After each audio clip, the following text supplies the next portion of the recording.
When comparing Unbounce versus Leadpages, the goal is clear: which one provides the best tools for creating high-converting landing pages? Both of these platforms are popular choices, but which one really delivers when it comes to functionality, ease of use, and overall value? Stick around, because by the end of this video, I'll share my personal recommendation that you won't want to miss. First up, let's talk about Unbounce. Unbounce has been around for quite a while, and it's known for offering advanced features like dynamic text replacement, pop-ups, and sticky bars. The platform is built with conversion optimization in mind, and it gives you powerful tools to the test landing pages, integrate with major email marketing platforms, and create responsive, mobile-friendly designs. Next thing, Unbounce excels in customization. The drag-and-drop builder is pretty intuitive, but its real strength lies in the flexibility it offers users. You can customize your landing pages to the smallest detail. However, there's a catch: Unbounce can be a little overwhelming for beginners, especially those who just want to launch a page quickly without diving into all the customization options. It can also be on the pricier side for smaller businesses. Now, let's switch gears and take a look at Leadpages.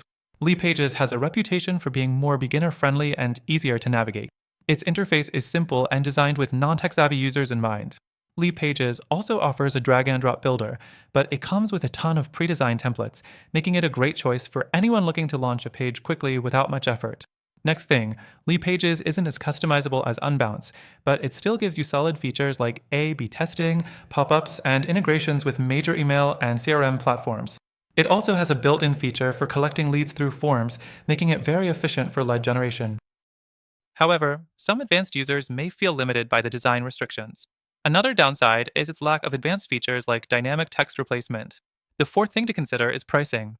Unbounce offers a free trial, but it's generally more expensive than Leadpages. Leadpages is priced more affordably, especially for small businesses and individuals just getting started. If you're on a budget, Leadpages definitely has the edge here. However, if you're willing to spend more for advanced features and the potential for better conversion rates, Unbounce may justify the higher cost. Now, let's talk performance. When it comes to landing page speed and performance, both platforms are solid, but Unbounce tends to pull ahead in terms of optimization. Their pages load faster on average, which can make a big difference for conversion rates. Leadpages, on the other hand, can sometimes have a slower load time depending on the complexity of your page. Another factor to consider is the customer support. Both platforms offer great support, but Unbounce has more extensive resources and a reputation for being more responsive. Leadpages offers good support as well, but it's not quite as quick or comprehensive. Now, if you're wondering which is truly the best, here's my honest take. Both Unbounce and Leadpages are good options, but they cater to different needs. If you're a seasoned marketer who wants deep customization and advanced features, Unbounce is probably your best bet. But if you're just starting out, need something simple and affordable, and want to focus on lead generation, Leadpages may be the better choice for you. That being said, there's a better alternative. After trying both of these platforms myself, I found that there's a solution that offers the best of both worlds: advanced features, ease of use, and a better price point. If you want to take advantage of a free trial and get exclusive benefits only available to our viewers, click the first link in the description. Trust me, you won't regret it.